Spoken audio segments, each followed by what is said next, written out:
Malaysia cintai keadilan. The new realities itu adalah politik yang mengiktiraf human dignity.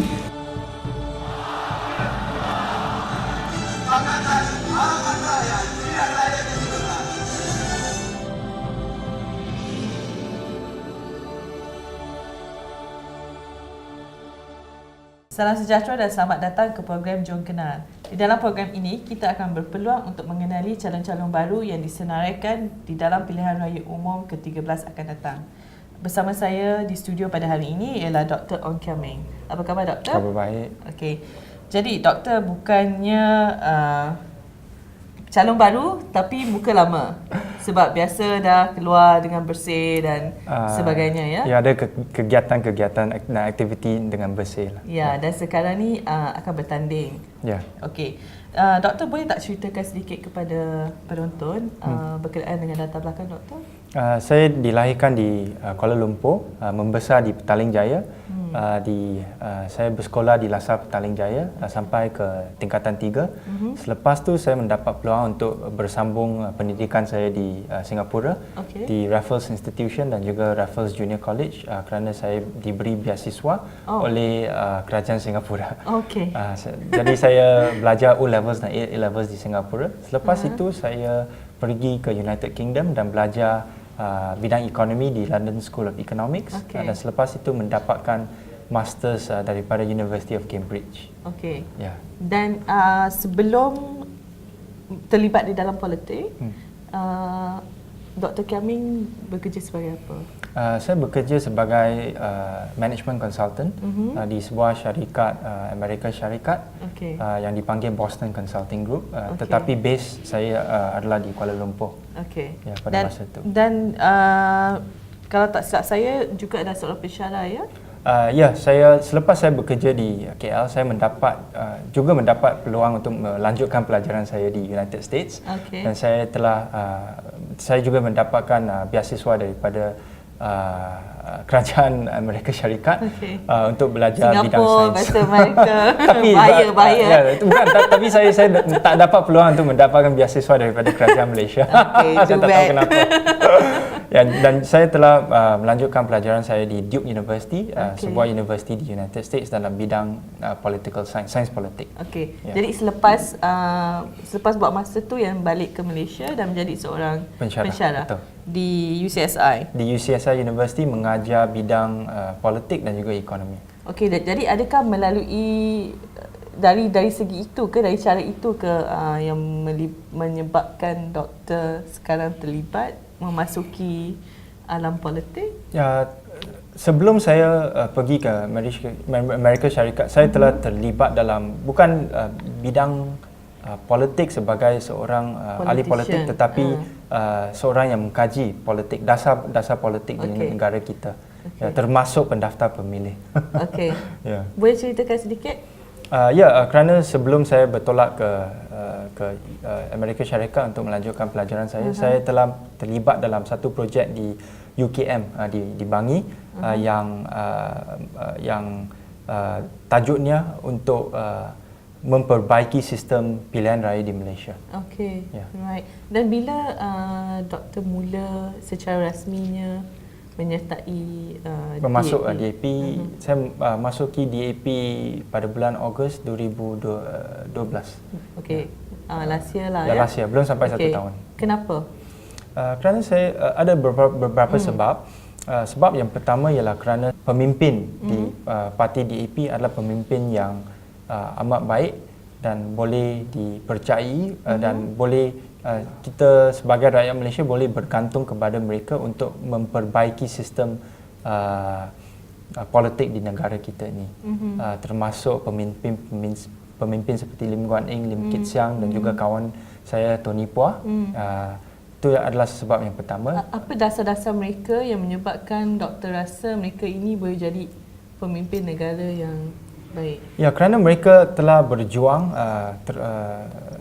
terutamanya saudara Lim Kit Siang telah berjuang untuk masa yang sangat lama untuk satu Malaysia yang lebih adil, satu Malaysia yang lebih telus dan satu Malaysia di mana semua orang boleh dikatakan adalah pada tahap yang sama.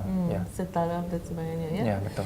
Okey, dan sekarang ni adakah doktor masih lagi bekerja di UCSI? Saya masih lagi adalah pekerja di UCSI, tetapi tidak lagi full time di sana. Okey, sebab doktor juga ada jawatan di dalam parti ya?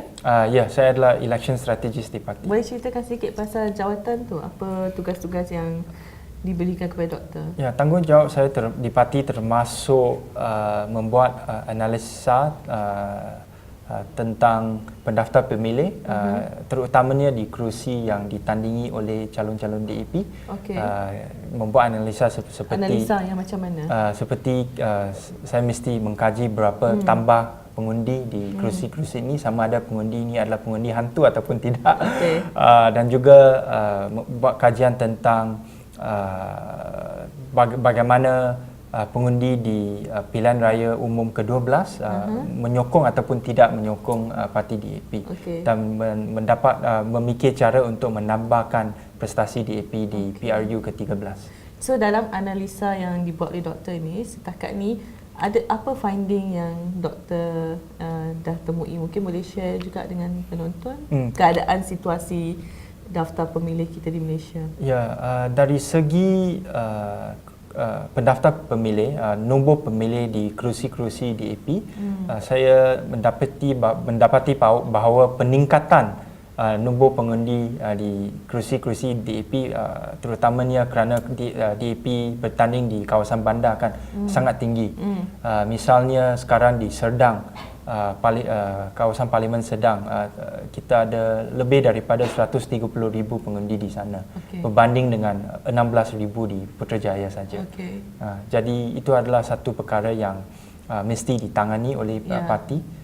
Dan kedua ialah, dan lihat kenapa naik begitu tinggi dalam masa yang singkat dan sebagainya. Ya, kita mesti membuat saya mesti membuat kajian untuk menentukan sama ada peningkatan ini adalah betul atau tidak. Ya. Genuine betul atau tidak. Sah atau tidak. Saya rasa ini bukan hanya DAP saja, tapi parti-parti lain dalam Pakatan Rakyat pun mengalami masalah yang sama ya, di mana terlalu tiba-tiba saja terlalu ramai orang di sesuatu kawasan mungkin dipindahkan atau sebagainya. Ya, kerana kita mesti memastikan sama ada pengundi ini adalah benar-benar pengundi yang duduk kat tempat tu. Ya. Selain daripada isu tu, ada isu-isu lain tak dalam daftar pemilih yang kita patut tahulah sebagai rakyat Malaysia? Ya, saya telah membuat kajian yang boleh dikatakan sangat mendalam kepada pada pendaftar pemilih, dan saya telah mendapati bahawa ada 25 masalah. Bukan satu, bukan dua, bukan lima. 25. Panjang ni. Ya, jadi saya tak ada masa untuk ceritakan semua masalah ni, tetapi saya menjumpai bahawa misalnya ada seorang pengundi yang usianya 123 tahun. Kalau dia masih hidup lagi, dia adalah orang yang paling tua di seluruh dunia. Ya. Boleh masuk Guinness Book of Records. Boleh, kerana Guinness Book of Records orang yang tertua adalah 114 tahun saja. Ya. Okey, jadi bila jadi YB nanti, bakal YB, apa yang doktor rasa doktor boleh menyumbang kepada YB tu apa? Yang botak? Saya tak banyak. Yang berhutang ke, yang berhormat ke, boleh pilih sendirilah. YB yang berhikmat. Apa yang doktor rasa doktor boleh beri sumbangan kepada masyarakat? Ya, ada 3 perkara tiga isu yang pada saya adalah sangat penting, iaitu yang saya nak membentangkan di Parlimen, iaitu mencari jawapan untuk satu jalan untuk mengubah suaikan sistem pilihan raya kita supaya sistem pilihan raya kita lebih telus, lebih adil. Untuk memperbaiki sistem pilihan raya kita. Ya, itu adalah satu perkara yang sangat penting kepada saya. Perkara kedua ialah untuk mempertingkatkan tahap dan sistem pelajaran kita, pendidikan kita. Ya. Boleh beritahu lebih sikit pasal yang nombor 2 tu? Ya, kerana apa yang dimaksudkan? Saya amat bertuah kerana saya mendapat peluang untuk belajar di, boleh dikatakan, universiti dan juga sekolah yang berprestige jugalah ya. Ternama lah, boleh dikatakan ternama di dunia. Dan saya fikir bahawa Malaysia juga ada peluang untuk mencapai tahap seperti itu, standard seperti itu. Tetapi peluang itu memang diabaikan kerana dasar pelajaran dan pendidikan yang dijalankan oleh Kerajaan Barisan Nasional itu sungguh boleh dikatakan buruk lah. Tidak memuaskan langsung. Tidak memuaskan, ya. Satu contoh ialah pengambilan guru, di mana statistik yang baru-baru diterbitkan oleh Menteri Pelajaran, kita mendapati bahawa lebih daripada 100,000 orang pelajar memohon untuk menjadi guru, tetapi lebih daripada 90% daripada pelajar daripada pemohon ini result SPM mereka kurang daripada 2A.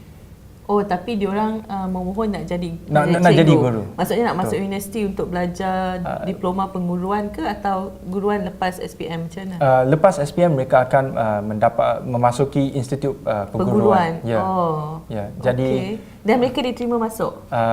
Yang diterima masuk itu lebih daripada 70% ada result mereka di SPM kurang daripada 2A. Ya.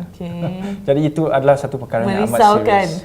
Merisaukan nanti guru-guru kita. Kerana guru-guru ini akan mengajar anak-anak kita. Akan membentuk anak-anak dan sebagainya. Ya, betul. Dan saya rasa di dalam sistem pendidikan kita pun kita terlalu exam orientated sangat. Jadi pelajar-pelajar kita ni mungkin boleh menghafal dan kemudian lulus peperiksaan, tapi bila sampai ke time untuk buat praktikal dah gelabah, dah tak tahu nak buat apa. Kerana ada banyak isu. Selepas peperiksaan semua yang mereka dihafalkan tu hilang macam tu sajalah. Kan tak ada praktikal dan sebagainya. Ya, betul. Kita memerlukan lebih satu sistem pendidikan yang boleh menggalakkan critical thinking. Interactive session maybe macam tu dengan cikgu dan sebagainya. Sebab kadang-kadang di dalam kelas pun kalau anak murid tanya soalan, cikgu yang tak tahu jawab tu anak murid balik yang kena. Kerana mereka tidak menggalakkan murid-murid kita untuk bertanya soalan. Betul. Itu adalah satu sistem pendidikan yang sungguh berbeza kalau kita bandingkan apa yang diamali di Amerika Syarikat. Kerana mereka digalakkan dari muda lagi untuk bertanya soalan. Tidak ada soalan yang boleh dikatakan adalah soalan bodoh. Betul. Dan tadi Doktor dah mention dua isu pilihan raya, isu pendidikan dan sebab kata ada 3 isu kan, lagi satu isu? Ketiga ialah isu tentang ekonomi. Kerana degree saya adalah di bidang ekonomi. Jadi saya juga first degree lah. First degree. Saya juga minat terhadap sistem ekonomi di negara kita. Kerana saya pada pandangan saya sistem ekonomi di Malaysia terlalu memihakkan syarikat-syarikat yang besar dan juga syarikat-syarikat yang boleh dikatakan adalah syarikat kroni, di mana mereka menguasai market-market, pasaran-pasaran tertentu seperti gula misalnya ataupun kereta. Boleh dipanggil sistem kapitalis ke? Bukan sistem kapitalis. Sistem kapitalis bukan katanya sistem yang tidak baik, tetapi kalau kita membenarkan kewujudan monopoli, di mana persaingan itu adalah agak terhad. Jadi orang ataupun syarikat yang mendapatkan manfaat yang lebih daripada sistem ini adalah syarikat-syarikat kroni. Alright. Mungkin sebelum kita akhirkan episod ni, mungkin doktor boleh beritahu kepada penonton berkenaan dengan harapan untuk satu Malaysia yang baru. Harapan saya untuk Malaysia pada pilihan raya umum ke-13 ini ialah supaya pengundi-pengundi di Malaysia mengundi bukan saja untuk generasi ini tetapi untuk generasi masa depan. PRU 13 ini adalah satu PRU yang akan menentukan bukan saja harapan generasi ini tetapi juga harapan untuk kanak-kanak dan untuk cucu-cucu semua pengundi. Jadi saya menggalakkan semua pengundi Malaysia untuk ubah sekarang dan bersihkan Malaysia. Terima kasih doktor. Terima kasih kerana sudi meluangkan masa dengan kami pada petang ini. Sama-sama. Itu saja episod kita pada hari ini. Sekian, terima kasih.